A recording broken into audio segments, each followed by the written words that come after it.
Hi super fans, I am Swapnil और इस video में मैं करूंगा मून नाइट का trailer breakdown. Moon night Disney plus series के रूप में आने वाला इस साल का फर्स्ट एमसीयू शो होगा और जो क्रेजीनेस वांडाविजन ने लास्ट ईयर क्रिएट किया था, मून नाइट उसी तरह का कुछ इस साल करेगा। और ट्रेलर देखकर अगर आपका सिर चकरा गया है तो वैसा ही होना चाहिए, क्योंकि मून नाइट की स्टोरी एक्चुअल में बहुत ही ट्विस्ट और टर्न्स के साथ जहां मॉडर्न साइंस पे बेस्ड है, तो वहीं मिथिकल क्रिएचर्स और माइथोलॉजी भी मून नाइट के सुपर हीरो कैरेक्टर बिल्डअप का मेजर पार्ट है। तो इससे पहले कि मैं आगे बढ़ूं, स्पॉयलर्स वार्निंग, क्योंकि इस वीडियो में ना ही सिर्फ मैं मून नाइट का ओरिजिन बल्कि ट्रेलर में दिखाए गए सभी इंपॉर्टेंट कैरेक्टर्स को भी बताऊंगा। तो स्पॉयलर्स वार्निंग के साथ ट्रेलर ब्रेकडाउन कंटिन्यू करते हैं।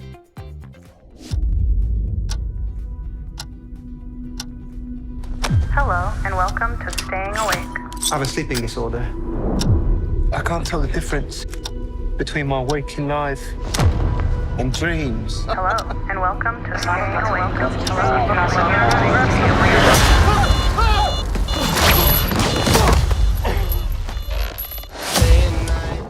अब सबसे पहले एक इंपॉर्टेंट चीज समझने की जरूरत है कि ये कैरेक्टर बेस्ड है कॉमिक्स के मार्क स्पेक्टर पे, जिसे एक्चुअल में ट्रेलर में हम सिर्फ फर्स्ट सेकंड्स के लिए देखते हैं। बट इसके बाद के जितने भी सीन्स हैं उनमें मार्क नहीं, स्टीवन ग्रांट है। कंफ्यूज हो गए तो होना भी चाहिए, क्योंकि मार्क स्पेक्टर एक साइकोलॉजिकल बीमारी DID यानी कि डिसोसिएटिव आइडेंटिटी डिसऑर्डर से जूझ रहा है, जिसकी वजह से उसकी मल्टीपल पर्सनैलिटीज है। यानी कि बंदा एक ही है बट उसकी 3 पर्सनैलिटीज है, जिनमें की स्टीवन ग्रांट और जेक लॉकली उसके 2 काउंटर पार्ट्स हैं, जिनकी एक झलक हमें ट्रेलर में आगे दिखती भी है। अब मैंने कहा कि फर्स्ट 3 सेकंड्स हमें मार्क को दिखाते हैं। ये इस वजह से क्योंकि मार्क एक्चुअल में एक रिटायर्ड US मरीन और फिलहाल एक मर्सनरी है, और मार्क का पावरफुल एटीट्यूड उसके चेहरे से दिखता है। इसके बाद के सभी सीन्स में हमें सिर्फ स्टीव ही दिखता है।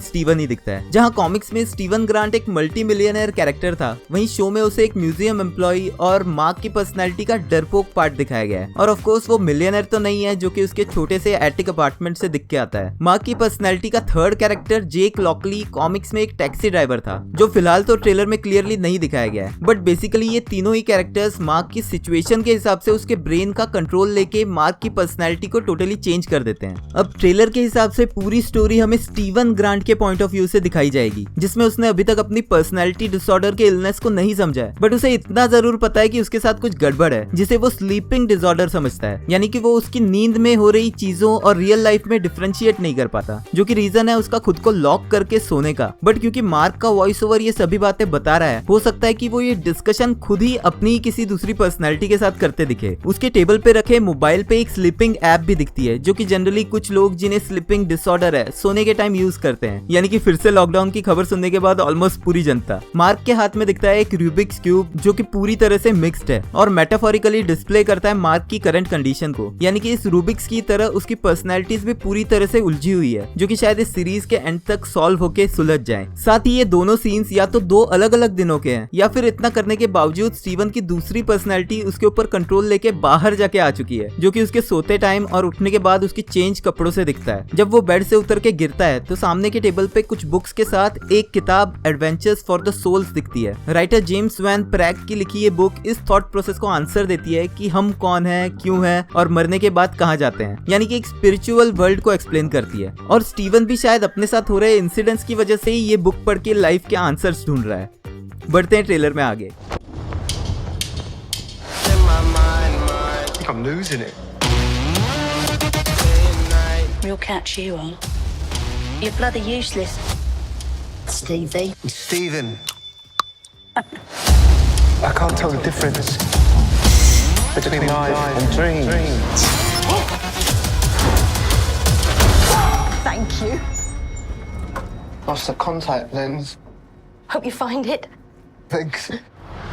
अब जहां Mark Spector US based character है, वहीं स्टीवन हमें दिखता है लंदन में एक म्यूजियम में काम करते हुए, जो कि एक्चुअल में लंदन का द ब्रिटिश म्यूजियम है। और इस म्यूजियम के बाहर के बैनर्स हमें ये बता रहे हैं कि शायद यहाँ पर एंशिएंट इजिप्ट के आर्टिफैक्ट्स की प्रदर्शनी लगी है। और ट्रेलर में आगे चल के हमें और भी कई एंशिएंट मॉन्यूमेंट्स, मम्मीज और गॉड्स के स्टैचूज भी दिखते हैं, जो कि लेके आता है हमें मून नाइट की सुपर पावर्स पे। जैसे मैंने पहले बताया, मार्क स्पेक्टर एक मर्सनरी होता है जो जाता है एक मिशन पे एक टेररिस्ट बुशमैन को मारने इजिप्ट में। यहीं पर बुशमैन एक आर्कियोलॉजिस्ट पीटर एलन की टीम पर अटैक करता है, जिसने कुछ एंशिएंट आर्टिफैक्ट खोद के निकाले होते हैं। यहीं पर मार्क स्पेक्टर भी इंजर्ड हो जाता है और वो ऑलमोस्ट मरने वाला होता है। कुछ लोग मरते हुए मार्क को इजिप्शियन मून गॉड खोंशू के मकबरे के पास छोड़ देते हैं और जब मार्क सुबह उठता है तो उसे रियलाइज होता है कि उसमें सुपर पावर्स आ चुकी हैं। अब जहां मार्क के पास फाइटिंग स्किल्स ऑलरेडी है, वहीं मून गॉड की पावर्स उसे सुपर नेचुरल एबिलिटीज भी देती है, जो कि मम्मीज को कंट्रोल करने और एक पॉइंट पे जाके अपनी पर्सनैलिटीज को भी अपनी विल से चेंज करने की एबिलिटी देता है। म्यूजियम तक ट्रैवलिंग में उसकी पर्सनैलिटीज की वजह से रात को ना सो पाने से स्टीवन की सफरिंग दिखती है, जो कि उसके ट्रैवलिंग टाइम में बस को ऑलमोस्ट मिस करने और रास्ते में दूसरे पैसेंजर्स पे सर रख के सोने और जॉब पे रेगुलरली लेट पहुंचने से दिखता है। जब उसकी सुपरवाइजर उसे लेट आने की वजह से डांटती है तो वहीं हमें कुछ एंशिएंट इजिप्शियन बुक्स और कई आर्टिफैक्ट्स भी दिखते हैं। अब नेक्स्ट के कुछ सीन्स में स्टीवन का वॉइस ओवर फिर से कहता है कि वो रियल लाइफ और ड्रीम के बीच में डिफरेंशिएट नहीं कर पाता। स्टीवन एक रूम में एंटर होता है और अपनी पर्सनैलिटी के डर में दिखता है और फिर बाथरूम में मिली सेकंड्स के लिए हमें फर्स्ट लुक मिलता है मून नाइट का, जिसकी कॉस्ट्यूम कॉमिक्स की मून नाइट की कॉस्ट्यूम से बहुत मैच होती है। आगे चल के एक सीन में हमें मार्क पे मून नाइट की कॉस्ट्यूम कवर होते हुए भी दिखती है, जो कि एक इजिप्शियन मम्मी की तरह उसकी बॉडी से रैप होती है। उसका केप और उसके चेस्ट पे बना मून का साइन कॉमिक्स एक्यूरेट है। फिर जब मार्क लिफ्ट में होता है तब हमें फर्स्ट टाइम दिखता है लाइव फॉर्म में इजिप्शियन मून गॉड खोंशू, जो कि स्टीवन तक ऑलमोस्ट पहुंच जाता है, बट एक ओल्ड लेडी की वजह से वो शायद रुक जाता है और स्टीवन उसे ये कहता है कि वो अपनी कॉन्टेक्ट लेंस ढूंढ रहा है। अब कॉमिक्स में आगे जाके ये भी रिवील हुआ था कि खोंशू मार्क को बचपन से ही अफेक्ट करता है, जो रीजन बना था उसकी मल्टीपल पर्सनैलिटीज क्रिएट होने का। खोंशू चाहता था कि वो मार्क की बॉडी को टेक ओवर कर ले, बट मार्क की पर्सनैलिटीज ने उसे ऐसा करने नहीं दिया और इसी वजह से मार्क अपना बचपन साइकियाट्रिक सेंटर में भी गुजार चुका है। सीरीज के कुछ सीन्स उसकी बैक स्टोरी को भी दिखाते हैं जब स्टीवन सफेद कपड़ों में दिखता है।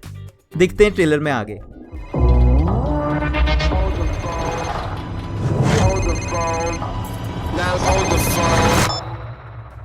Yeah. Oh my god, you're alive. What's wrong with you, Mark? Why did you call me Mark?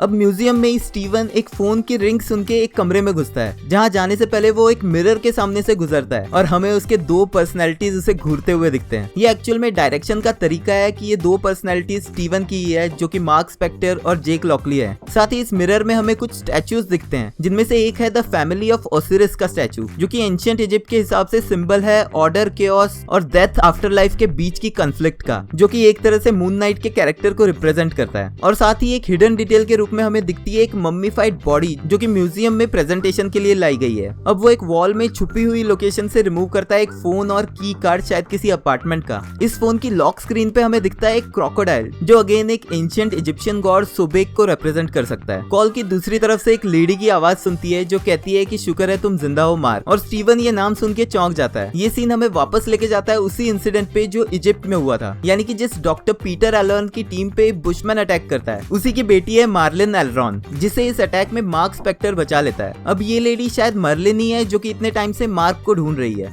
बढ़ते हैं आगे। It must be very difficult. The voice in your head.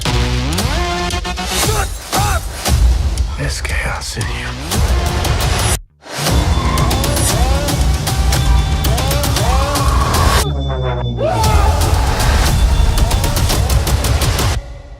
Embrace the chaos. अब हमें दिखता है डॉक्टर आर्थर हैरो, जो कि इस सीरीज का मेन विलन हो सकता है। कॉमिक्स के हिसाब से डॉक्टर हैरो एक साइंटिस्ट था, जो कि एक फेशियल डिसफिगरमेंट की बीमारी से जूझ रहा था, बट साथ ही वो एक नाजी एरा के एक्सपेरिमेंट्स की तरह गरीब लोगों को पकड़ के उनपे लाइव एक्सपेरिमेंट्स करता था, जिससे कि उसने एक ऐसी ज़ॉम्बीज आर्मी बना ली थी जिन्हें पेन फील नहीं होता था। अब यहाँ सीन में हमें डॉक्टर हैरो स्टीवन से बात करते दिखता है म्यूजियम में, जहाँ वो उसे अपने अंदर के इनर केओस को एम्ब्रेस करने यानी कि एक्सेप्ट करने के लिए मोटिवेट करते दिखता है। साथ ही उसके कुछ फॉलोअर्स भी है जो उसके सामने बाव करते हैं, यानी कि यहाँ डॉक्टर हैरो शायद किसी गुरु की तरह अपना कल्ट चलाते हुए दिख रहा है। साथ ही कुछ मल्टीपल सीन्स में स्टीवन का अपने माइंड में चल रही आवाजों को लेके आउटबर्स्ट दिखता है, जहाँ पर वो मिरर्स तोड़ते हुए दिखता है, यानी कि मिरर्स के थ्रू ही वो अपनी दूसरी पर्सनैलिटीज से बात करते हुए दिख सकता है। और नेक्स्ट सीन में हमें वो एक आइसक्रीम ट्रक लेके भागते हुए दिखता है, जब उसके हाथ में एक गन होती है, और ये वही आइसक्रीम ट्रक है जो इससे पिछले सीन में हमें डॉक्टर हैरो के पीछे दिखा था, यानी कि यहीं पर शायद फर्स्ट टाइम स्टीवन की दूसरी पर्सनैलिटी दिन दहाड़े एक्सपोज होती है और उसे भागना पड़ता है। फिर वो पहले हमें उस ट्रक से और फिर एक पहाड़ी से गिरते हुए दिखता है, और फाइनली एक इजिप्ट का पिरामिड भी दिखता है, जो कि उसकी पास्ट स्टोरी का पार्ट होगा, जहां शायद वो मार्क बन के वापस जाता है इसी पिरामिड के अंदर अपनी रियलिटी पता करने और मून गॉड खोंशू से मिलने। एक छोटी सी डिटेल उसके भागने के टाइम उसकी शैडो से दिखती है, जो कि मून की वही शेप लेती है जो उसकी कॉस्ट्यूम पे है। देखते हैं लास्ट के सीन्स।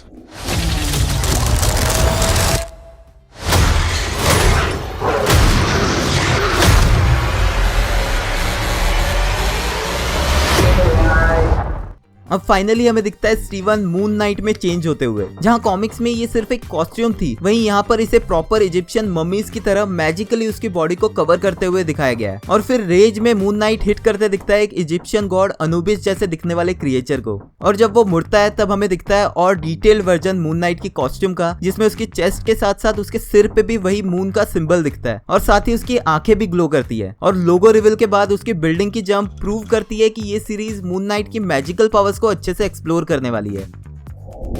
मून नाइट सीरीज के टोटल 6 एपिसोड्स हैं जो कि 30 मार्च से यानी कि वेडनेसडे को प्रीमियर होने के बाद वीकली रिलीज होंगे। ये सीरीज वांडा विजन के लेवल की तो शायद नहीं हो सकती, लेकिन ट्रेलर से उम्मीदें बहुत बन गई है। आपके क्या थॉट्स है ट्रेलर देखने के बाद मुझे कमेंट्स में लिख के बताना। मेरे पिछले वीडियो में मैंने गेस किया था कि शायद ये सीरीज फरवरी में रिलीज हो सकती है, तो मार्च एंड में रिलीज होने से बाकी सभी शोज की डेट्स भी आगे शिफ्ट हो जाएंगी, जिनमें की मिस मार्वल, शी हल्क जैसे बड़े बड़े कैरेक्टर्स एंटर होने वाले हैं। उन शोज की डिटेल जानने के लिए कार्ड से मेरे पिछले वीडियोस चेकआउट कर लेना। अगर आपको ये वीडियो पसंद आया तो प्लीज लाइक कर देना, क्योंकि वो एकदम फ्री है। Thank you for watching this video. मिलते हैं नेक्स्ट वीडियो में।